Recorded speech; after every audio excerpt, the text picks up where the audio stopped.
तस्मै श्री गुरुवे नमः। आप सभी का गीता ज्ञान यज्ञ में बहुत बहुत स्वागत है। हमने कल से छठे अध्याय का शुभारंभ किया है और उसी की चर्चा को आगे जारी रखते हुए मैं सर से निवेदन करूंगी कि अगला कार्यक्रम शुरू करें। हाँ जी, सभी को मेरी ओर से नमस्कार।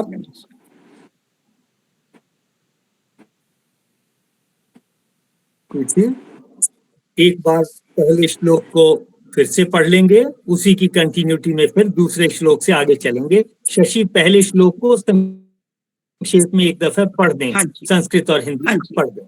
ओम श्री परमात्मने नमः। अथ षष्ठोऽध्यायः।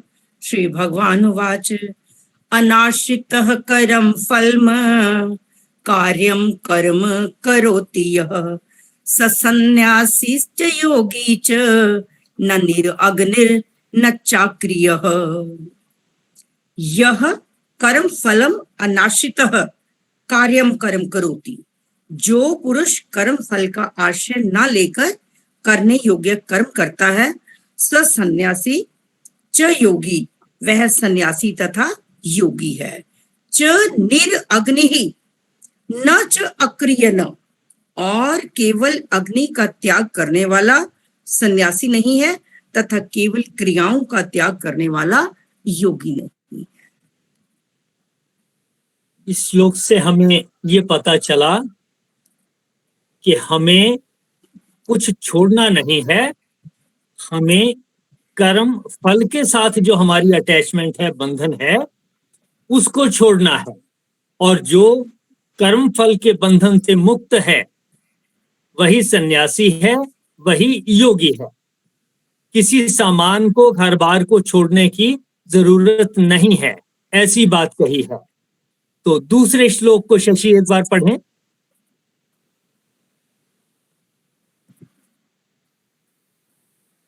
हाँ जी। यम सन्यासमिति प्राहुर योगम तम विद्धि पांडव न ह्यसन्न्यस्त संकल्पो योगी भवति कश्चन। पांडव, यम सन्यासम इति, हे अर्जुन, जिसको सन्यास ऐसा कहते हैं, तम योगम विधि, उसी को तू योग जान।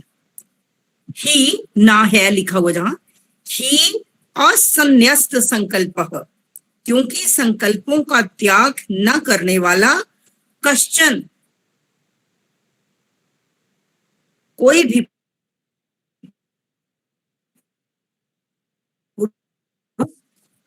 जिसको सन्यास ऐसा कहते हैं उसी को तू योग जान। इससे पहले श्लोक में भी यही बात थी कि जो सन्यासी है वही योगी है, उनमें कोई डिफरेंस नहीं है। कहा कि हे अर्जुन, जिसको सन्यास ऐसा कहते हैं उसी को तू योग जान, क्योंकि संकल्पों को ना त्यागने वाला कोई भी पुरुष योगी नहीं होता। अब हमें ये समझने की जरूरत है कि ये संकल्प क्या है। असन्यस्त यानी जो संन्यस्त नहीं हुआ। संन्यस्त कौन है? जिसने कर्म फल के बंधन से मुक्ति पाली है, वो तो संन्यस्त हो गया। जिसने मुक्ति नहीं पाई वो असन्यस्त है। असन्यस्त संकल्प है, संकल्पों को न छोड़ने वाला, संकल्पों से जिसका संन्यास नहीं हुआ। अब समझ लेते हैं कि ये संकल्प का मीनिंग क्या है। संकल्प समझ में आ जाए तो श्लोक, ये आधा बाकी का श्लोक आसानी से समझ में आ जाएगा। मान लीजिए मैंने कहा मैं संकल्प लेता हूं कि इस क्लास में 95% नंबर लेकर ही दिखाऊंगा। मैंने प्रण कर लिया है। अब प्रण तो कर लिया, किसके साथ बांधा इसको? पहले ही कर्म फल के साथ बांध लिया। काम अभी शुरू नहीं किया, मैंने संकल्प पहले कर लिया। ये हो सकता था कि मैं कहता मेरा उद्देश्य है 95% नंबर लेने का, मैं प्रण लेता हूं कि इसके अनुसार मैं कर्म करूंगा।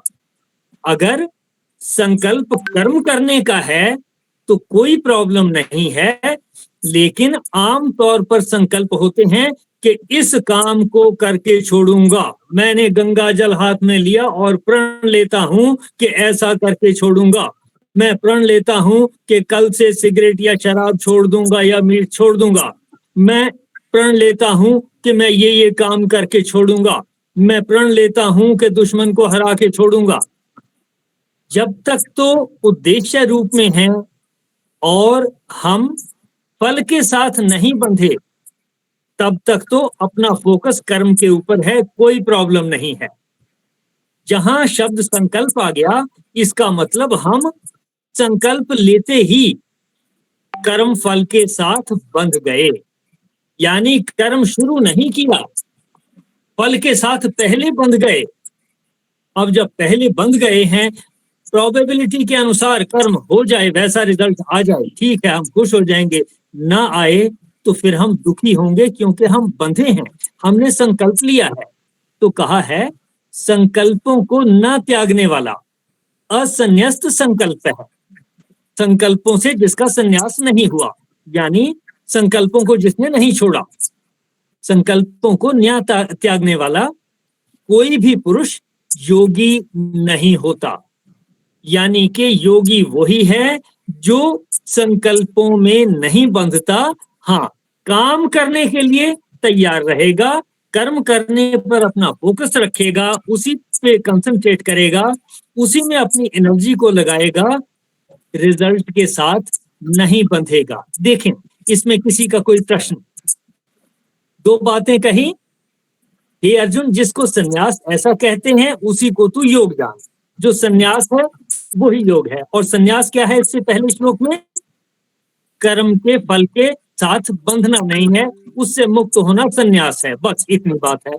और यहाँ कारण बता दिया आगे, क्योंकि संकल्पों को न त्यागने वाला कोई भी पुरुष योगी नहीं होता।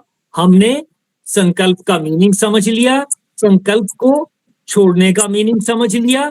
तो अब पूरे श्लोक में देखें, किसी का कोई प्रश्न है तो हम उसको डिस्कस करेंगे, अदरवाइज शशि फिर तीसरे श्लोक में चलेंगे। हरिओम जी। हाँ जी, संन्यास्त को एक बार दोबारा डिफाइन कर दे। ओके, देखिए, संन्यास्त का मतलब कोई चीज छूटनी है, जैसा हम आम भाषा में समझते हैं। क्या चीज छूटनी है? वो है कर्मों के फल के साथ हमारा बंधन जो है वो छूटना है। संन्यास्त का मतलब जिसका कर्म फल के साथ बंधन छूट गया वो संन्यास्त हो गया, वही सन्यासी है, वही योगी है, ऐसा हमने पिछले श्लोक में जाना। और यहाँ असन्यस्त लिखा है, यानी कि जो अभी संकल्पों के साथ बंधा हुआ है। किस चीज के साथ असन्यस्त? आगे शब्द है संकल्प है। संकल्पों के साथ जो असन्यस्त है, यानी संकल्पों से जिसका संन्यास नहीं हुआ। संकल्प क्या? किसी कर्म के फल के साथ शुरू में ही बंध जाना संकल्प है। एग्जाम्पल के तौर पे मैंने कहा कि मैं संकल्प लेता हूं कि इस काम को करके छोड़ूंगा। काम अभी शुरू ही नहीं हुआ, काम की कोई प्लानिंग ही नहीं की, बगैर सोचे समझे पहले से कह दिया ये करके ही छोड़ूंगा। इसको कहते हैं संकल्प के साथ बंध जाना, असन्यस्त हो जाना। संन्यस्त होने का मतलब कि मैं ये नहीं कहता शुरू में कि करके छोड़ूंगा, मैं कहता हूं मेरा उद्देश्य है 95% नंबर लेने हैं, मेरा उद्देश्य है आज के दिन में 2 मशीनें तैयार हो जानी चाहिए, मेरा उद्देश्य है यह काम इतने समय में पूरा हो जाना चाहिए। लेकिन पूरा नहीं हुआ तो मैंने संकल्प पहले से नहीं बांधा कि 1.5 दिन में करके ही छोड़ूंगा। अगर ऐसा कहता हूं तो मैं संकल्प के साथ बंध गया, यानी कर्म के फल के साथ बंध गया, जबकि कर्म अभी शुरू ही नहीं किया। तो संन्यस्त का मतलब है कर्म फल के बंधन से मुक्ति, यानी हम सन्यासी होने की तरफ अग्रसर हुए। देखें, हरिओम सर। सर, संन्यास और योग, मुझे इस सेंटेंस से तो ऐसा प्रतीत होता है जैसे जिसको संन्यास कहते हैं उसी को तो योग जान। तो मतलब वैसे संन्यास और योग दो अलग अलग एट्रीब्यूट्स के नाम हैं, क्वालिटीज के नाम हैं। देखिए, यहाँ पे श्लोक के मुताबिक हमें लगता है, क्लियर पता लगता है कि ये पर्यायवाची है। कहीं पर योग इस्तेमाल हो जाएगा, समत्वम योग उच्यते, बस वहीं से चल रहा है। उसी को अब कह दिया कि जो योग है उसी को संन्यास कहा। जो योगी है वही सन्यासी है। जो योगी नहीं हो पाया, समत्वम योग उच्यते तक जो नहीं पहुंच पाया, वो सन्यासी भी नहीं हो पाया। जैसे जैसे वो समत्वम योग उच्यते के अनुसार उसके पास पहुंचता चला जाएगा, उतना उतना वो सन्यासी भी होता चला जाएगा। कि यहाँ कहा है जिसको सन्यास ऐसा कहते हैं पांडव, यम सन्यासम इति प्राहु। प्राहु का मतलब कहते हैं, जिसको सन्यास कहते हैं, तम योगम विद्धि, उसी को योग जान। इतने आधे श्लोक से पता चल गया कि इन दोनों शब्दों, ये दोनों शब्द जो हैं पर्यायवाची हुए। इनमें से एक का अर्थ हम पहले से जान चुके हैं, समत्वम योग उच्यते, कई दफे हमने डिस्कस कर लिया। ये वो कर्म से रिलेटेड है, सारा एक्शन से रिलेटेड है। और आधे श्लोक में आगे कहा, कर्मों संकल्पों को न त्यागने वाला कोई भी पुरुष योगी नहीं होता। अब संकल्प क्या, जिसका मैंने एग्जाम्पल दिया कि काम अभी प्लान नहीं किया, शुरू नहीं किया, किसी से कोई चर्चा चल रही है, ऐसे ही वेग में आकर कह दिया करके छोड़ूंगा। आप देखते जाइए, अभी आधे दिन में, अभी 5 मिनट में करके छोड़ता हूं, इसको मजा चखाता हूं। ये जो चीजें हैं, इनसे हम रिजल्ट के साथ बंध गए। इस तरीके की बातें युद्ध में आती हैं। महाभारत में जहां अर्जुन ने या किसी और ने प्रण ले लिया, उसको सूर्यास्त के पहले मार के छोड़ूंगा, ये सोचे बगैर कि वो मारा भी जा सकता है कि नहीं। इसके लिए फिर कहीं ये भी आता है कि कृष्ण जी ने फिर थोड़ी देर के लिए पहले ही किसी ने कह दिया कि मैं सूर्यास्त के बाद तीर नहीं चलाऊंगा, तो कृष्ण जी ने ऐसी चीजों को सार्थक बनाने के लिए बादल पैदा कर दिए।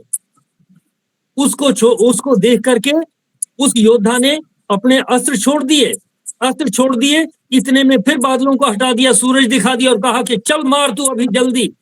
यानी कि बगैर सोचे समझे हम किसी फल के साथ बंध गए तो कठिनाई आती है, फिर उसको हल करने में बहुत मुश्किलें आती हैं, स्ट्रेस आता है।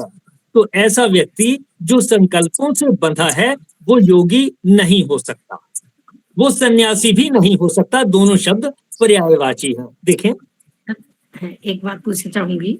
हाँ जी, संकल्पों का त्याग ना करने वाला, इट मीन्स एक तो त्याग हो गया नेगेटिव, एक ना करने वाला नेगेटिव पॉजिटिव। इट मीन्स संकल्प करने वाला कोई भी पुरुष योगी नहीं होता, यही? बिल्कुल ठीक। या और संकल्प का मीनिंग हमने समझा, बगैर सोचे समझे कोई प्रण ले लेना संकल्प कहलाता है। बट जो आपने कहा वो बिल्कुल ठीक, लेकिन जैसे हम कहीं यजुर्वेद में या कोई कर्म कांड में, जैसे कोई पूजा में करते हैं, हम संकल्प लेते हैं, उस संकल्प में और इस संकल्प में कुछ फर्क है? देखिए, वहां मैं शब्द संकल्प की बजाय मैं ये कहूंगा कि वहां हम यज्ञ की पूर्ति के लिए शुरू करते हैं और कहते हैं कि हम यज्ञ को पूर्ण करेंगे। वहां हमने सामग्री पहले से जुटा रखी है, तैयारी पहले से कर रखी है।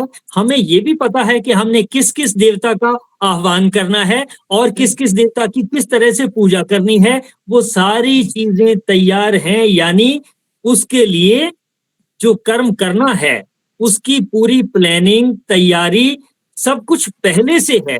अब अगर मैं कहता हूं कि अब हम इसको शुरू करते हैं, मैं संकल्प लेता हूं, जो भी हम कहते हैं, तो तब वो इस तरह के कर्म बंधन के रिजल्ट के साथ बंधने वाला संकल्प नहीं कहा जाएगा। वो पूरी तैयारी वाला उद्देश्य कहो या संकल्प कहो, ये इन दोनों में फर्क रहेगा। संशय को दूर करना था। Thank you. तो सर, हम जब शुभ संकल्प की बात करते हैं कि शुभ संकल्प होने चाहिए, तो उसको फिर हम किस संदर्भ में देखेंगे?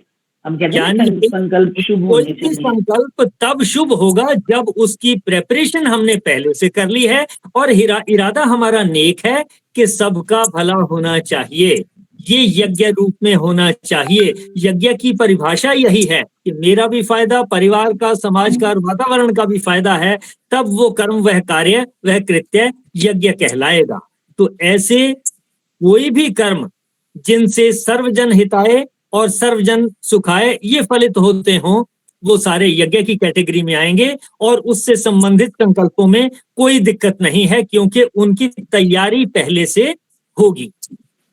बगैर तैयारी के, बगैर सोचे समझे ऐसे ही मन में कह देना ये करके छोड़ूंगा, जबकि प्लानिंग है नहीं, तब हम बंध जाते हैं।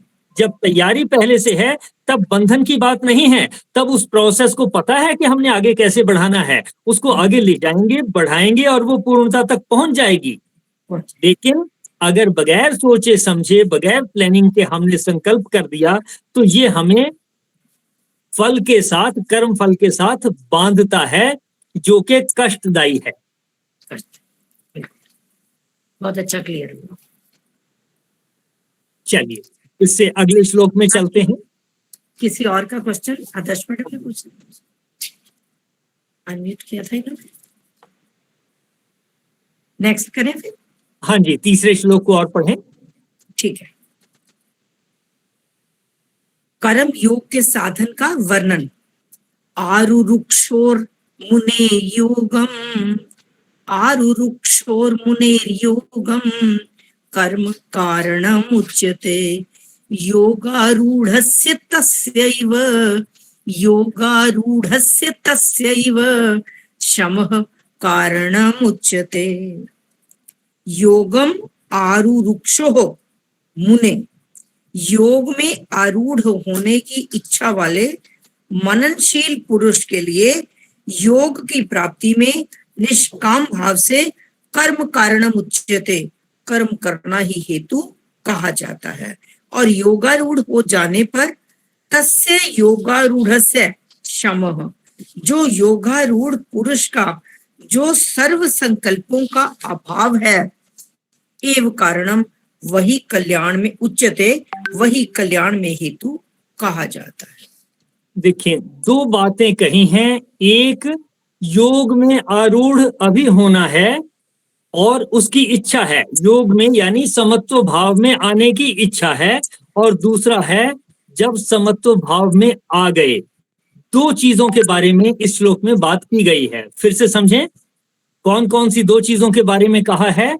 एक तो आरुरुक्षो, योगम आरुरुक्षो, योग में हो जाने की इच्छा है, और दूसरा है योगारूढ़स्य, जो योग में स्थापित हो गया, आरूढ़ हो गया। इन दोनों की बात हो रही है। इन दोनों के बारे में क्या कहा? कहा योगम आरुरुक्षो, यानी योग में आरूढ़ होने की इच्छा वाले, मुनेह मनन करने वाला व्यक्ति, मुनि जो है मनन करने वाले व्यक्ति को मुनि कहते हैं। योग में आरूढ़ की इच्छा वाले मुनि, उसके लिए कहा है के लिए कर्म कारणम उच्यते, कर्म ही कारण है, यानी जो रिजल्ट आना है वो कर्म का रिजल्ट, कर्म का फल होगा। जो रिजल्ट आना है उसका कारण कर्म है। कर्म करेंगे तो रिजल्ट आएगा, नहीं करेंगे तो नहीं आएगा। कर्म कारणम उच्यते, यानी जिसकी इच्छा समभाव में आने की है, उसके मन में पहले से पता होना चाहिए कि जो चीज अपेक्षित है, जो रिजल्ट अपेक्षित है, जो एम हम लेकर के चल रहे हैं, उसके लिए क्या चीज जरूरी है, क्या हेतु है, किस चीज से होगा? कर्म से होगा। कर्म कारणम उच्यते, कर्म को उसका कारण कहा गया है। ये तो हुआ जो समभाव में आना चाहते हैं, योग में आरूढ़ होना चाहते हैं, उनकी बात हुई और मननशील हैं। और दूसरा, तस्य योग आरूढ़स्य शमः, उस योग आरूढ़ पुरुष के लिए शमः, शमन हो जाना, समाप्त हो जाना। किस चीज का समाप्त हो जाना? संकल्पों की बात हो रही है। सब संकल्पों का समाप्त हो जाना ही कारणम उच्यते, वो ही उसका कारण है। यानी कि जब अभी हम कर्म शुरू नहीं किया है और हम समभाव में रहने के प्रयास में हैं, उस वक्त हमारे मन में ये होना चाहिए कि कोई भी रिजल्ट तब आएगा जब कर्म करेंगे, और जब योग में हम स्थित हो गए, समभाव में आ गए, तब संकल्प को छोड़ दें, रिजल्ट अपने आप आएगा। फिर से देखें, थोड़ा सा फर्क है। एक है एक भाग जिसमें कहा है कि अभी इच्छा है, योग में आरूढ़ होने की इच्छा है कि मैं समभाव में आ जाऊं। उसके लिए मेरे मन में होना चाहिए कर्म करूंगा तो रिजल्ट आएगा, जैसा कर्म करूंगा वैसा रिजल्ट आएगा, मुझे फोकस कर्म पे ही करना चाहिए। ये तो हुआ पहले की बात, यानी हमारी इच्छा है कि समभाव में आ जाएं, और फिर जब समभाव में आ गए, जो समभाव में अब फाइनली रहना चाहता है, उसके लिए क्या कहा? सर्व संकल्पों का अभाव, शमन, यानी कि अब संकल्प नहीं करने, एफर्ट कर्म के ऊपर ही लगाने हैं। दोनों भागों का एक ही मतलब है कि एफर्ट कर्म पे लगाइए, रिजल्ट के साथ बंधने से बच जाइए। इतनी बात है। देखें, आज की चर्चा इन दोनों श्लोकों तक ही रखेंगे। सर ये मुश्किल लगा। हाँ, समझता नहीं आया सर, इसमें कुछ समझता नहीं आया, कम समझ आया कुछ। दोबारा समझा दो सर। बस एक ही बात समझ में आई कि कर्म पर ही फोकस रखना है, उसके फल पर नहीं। और वो तो हम हर श्लोक में सुन रहे हैं। पहली भी, हाँ। तो मतलब इसमें ऐसा स्पेशल या अलग क्या है, वो थोड़ा आप सिंप्लीफाई कर दीजिए हमारे लिए। समझ नहीं आया। श्लोक में कहा, मैंने समझा, एक लाइन बताती हूँ, जो मैंने समझा एक लाइन बताती हूँ कि कर्म पर फोकस रखना है। जब हम योगारूढ़ हो गए, योग में स्थित हो गए, फिर हमारे संकल्प खत्म, फिर बस केवल हमारे कर्म होंगे, वो ऑटोमेटिकली हमें वो मिलता जाएगा, हमें जरूरत ही नहीं सोचने की। फिर आपने पढ़ा ना, कर्म करना ही है। इसमें एक और चीज समझ में आ रही है। हाँ जी, कि जो मैं समझ पा रहा हूँ इसमें, वो ये है कि जब हम निष्काम भाव से किसी कर्म को करेंगे, जैसे सूद साहब हमें समझा रहे हैं कि मान के चलो उसकी तैयारी हमने कर ली है, जैसे भी आपने यज्ञ का एग्जाम्पल दिया, यज्ञ को करने से पहले हमने सारा वहाँ मटेरियल इकट्ठा कर लिया है, फिर हम एक प्रतिज्ञा कर रहे हैं, संकल्प कर रहे हैं। तो इस श्लोक में भी जो मेरा समझ में आ रहा है वो ये है कि जब हम योग पर आरूढ़ तभी हो पाएंगे, उसमें हम तभी समझ पाएंगे जब उसे कर्म को निष्काम भाव से करने के लिए हम प्रेरित होंगे। एक तो ये चीज समझ में आ रहा है, फिर हम उस योग के ऊपर आरूढ़ हो जाएंगे, उसे हम समझ जाएंगे, और फिर हमारे संकल्पों का भी जो आगे कह रहे हैं, मनुष्य का जो संकल्पों का अभाव है। तो मेरा जो समझ में आ रहा है कि जब तक हमारे भाव निष्काम नहीं होगा, हमारा कर्म निष्काम नहीं होगा, तब तक हम उस पर आरूढ़ होना लग नहीं रहा कि उस पर आरूढ़ हो पाएंगे। हाँ जी, बत्रा सर, बत्रा सर भी पहले अपना एक बार जो समझा है बत्रा सर ने शॉर्ट में बताएं, उसके बाद फिर सर आगे कंक्लूड करेंगे। बत्रा सर। तो बड़ा मुश्किल सा ये है, समझने की कोशिश ही कर रहे हैं लेकिन इस चीज को, पूरी चीज को स्वामी दयानंद ने बहुत आसान शब्दों में कहा है कि जो व्यक्ति समाज का भला करता है, यानी यज्ञ करता है, जो व्यक्ति समाज का भला करता है, उसका ईश्वर की व्यवस्था से उसको सुख मिलता है, उसका कल्याण होता है। यानी कर्म का फल जो है वो ईश्वर ने भी नहीं देना, किसी ने नहीं देना, ये ऑटोमेटिक है। ईश्वर की व्यवस्था ऐसी बनी हुई है कि अगर आपने जो कर्म किया है उसका फल तो मिलना ही मिलना है, ऑटोमेटिक। कोई उसमें किसी कर्ता की जरूरत नहीं, किसी ने देना नहीं है, वो अपने आप मिलना है। तो मेरे को तो यही समझ आ रहा है कि कर्म फल त्यागम, बस हर गीता में बहुत जगह पे ये 3 वर्ड यूज हुए हैं। ये कर्म फल त्याग दो, बाकी कर्म करते चाहिए, फल तो मिलेगा ही मिलेगा। बाकी ये मतलब जी आपने बहुत सिंपल तरीके से समझा दिया। कहा जो आपने कहा है ये बात बिल्कुल ठीक है कि उस ईश्वर की व्यवस्था ऐसी है कि रिजल्ट ऑटोमेटिकली आना है, इसलिए हमें रिजल्ट पर फोकस करने की बजाय, रिजल्ट के साथ बंधने की बजाय हमें फोकस एक्शन पे रखना चाहिए, कर्म पे रखना चाहिए। उद्देश्य को छोड़ने की बात कहीं नहीं कही गई कि ऐसा नहीं है कि बगैर उद्देश्य के आप कर्म करते रहो। जो कहते हैं कि फल की इच्छा किए बगैर कर्म करो, इसका ये मतलब नहीं है कि कर्म के ऊपर उद्देश्य के ऊपर फोकस नहीं करना। उद्देश्य जब तक नहीं है तब तक हम डिसाइड भी नहीं कर पाएंगे कि क्या करना है, क्या रिसोर्सेज लगाने हैं, किसको क्या काम देना है। उद्देश्य जरूरी है, लेकिन उद्देश्य हमें बताता है कि इसके लिए रिसोर्सेज ये चाहिए होंगे। उसी को एनालाइज मनन करके पता चलेगा कि ये रिसोर्सेज चाहिए, चाहे वो मैनुअल रिसोर्सेज हो यानी कि मानव के रूप में ह्यूमन रिसोर्सेज हो, या वो दूसरे पैसे के रिसोर्सेज हों, या किसी और टेक्निकल एक्सपर्टीज के रिसोर्सेज हों। कि वो रिसोर्सेज हमें चाहिए, कहां से पता चलेंगे? उद्देश्य से। उद्देश्य और कर्म का फल ये दो चीजें अलग हैं। उद्देश्य है उस समय जब हमने अभी कुछ शुरू नहीं किया, मन में उद्देश्य पहले जागता है, फिर हम प्लानिंग करते हैं। प्लानिंग करते वक्त हम ध्यान रखते हैं कि किन चीजों की जरूरत है, किन रिसोर्सेज की जरूरत है, किस काम पे किसको लगाया जाना है। अगर हम इसकी बजाय फोकस रिजल्ट के ऊपर करना शुरू कर देंगे तो गड़बड़ हो जाएगी।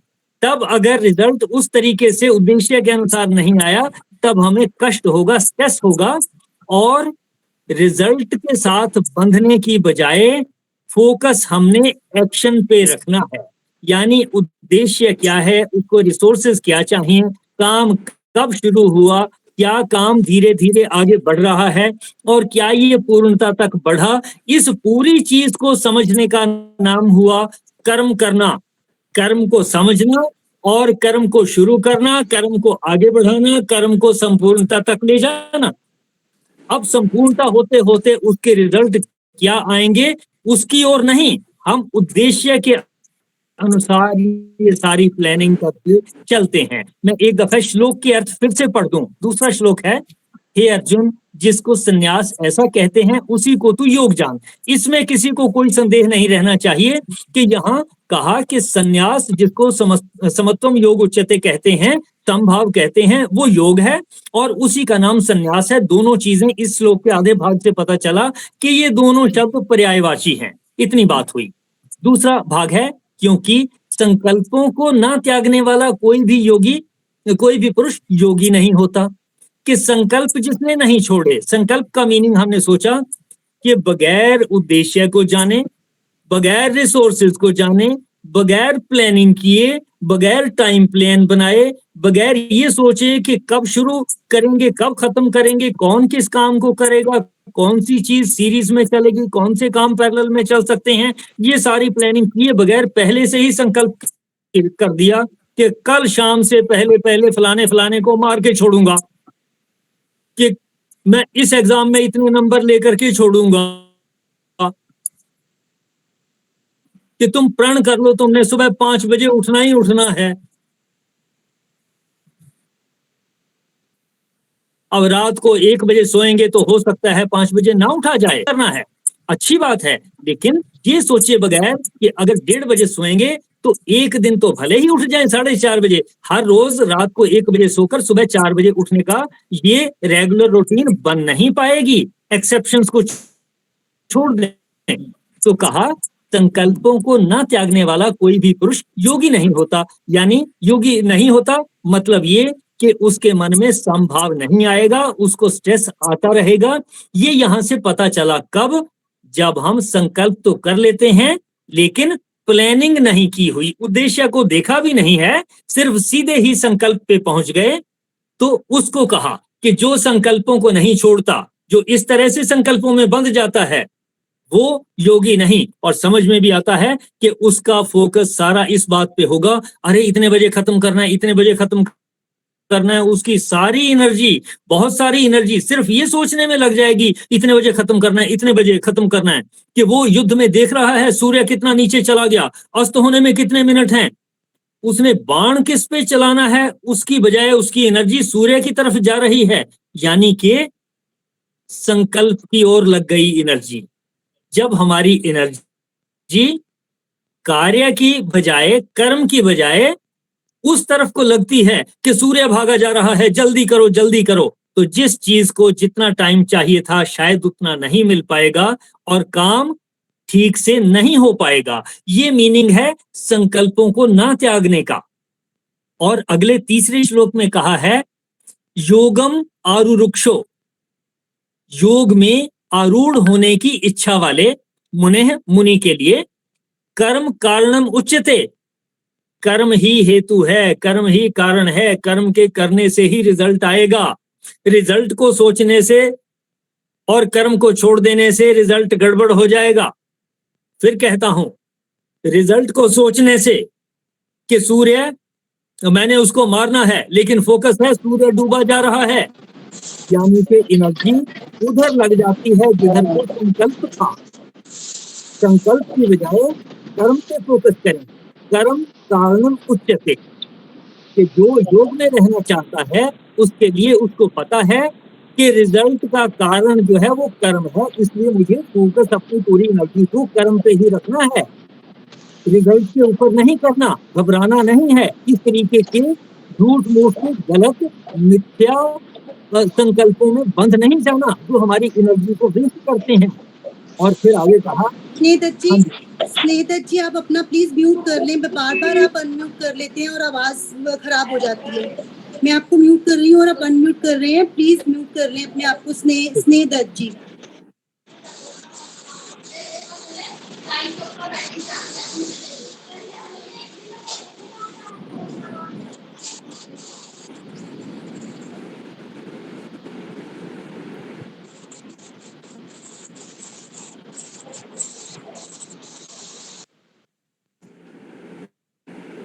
चलें आगे बातचीत करें।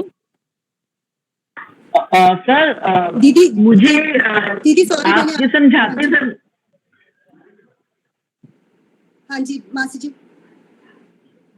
हाँ मैं कह रही हूँ सर से कि मुझे जैसे ये थर्ड श्लोक है वो आपके समझाते समझाते मुझे इसका जो सिंपलीफाई रूप समझ में आया, क्या मैं उसको थोड़ा बताऊं? जी हाँ जी। हाँ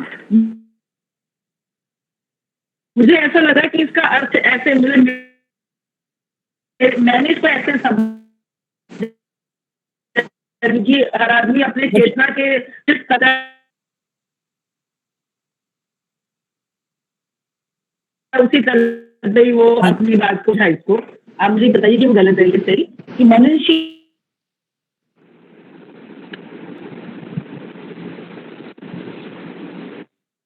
आदमी एक यात्री है और योग में आरूढ़ होना वहां पहुंचना चाहता है, मतलब योग में आरूढ़ होना चाहता है, सपोज वो उसकी मंजिल है और निष्काम भाव से कर्म करना एक रास्ता है। तो उस रास्ते पे मननशील आदमी निष्काम भाव से कर्म करने के रास्ते पे चलता हुआ आदमी फाइनली पहुंच गया योग आरूढ़ की मंजिल पे। और जब वो योग आरूढ़ की मंजिल पे पहुंचा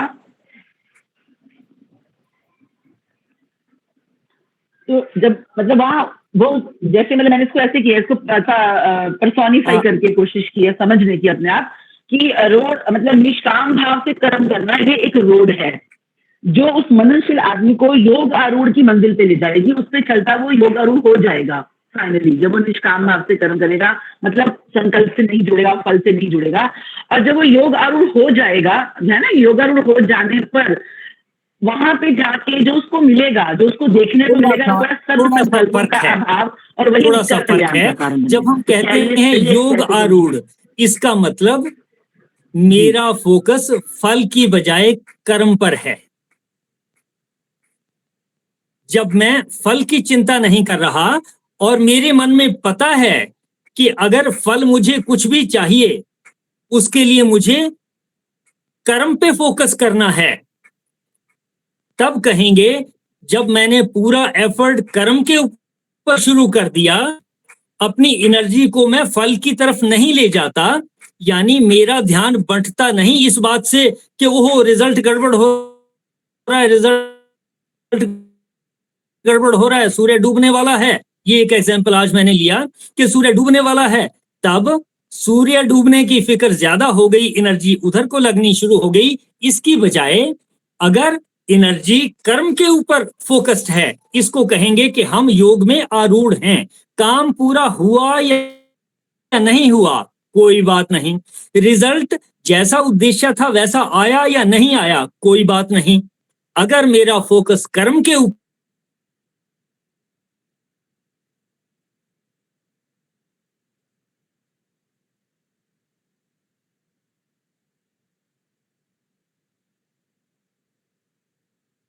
है, तब हम कहेंगे कि हम योग में आरूढ़ हैं। यानी रिजल्ट के ऊपर योग में आरूढ़ होता है।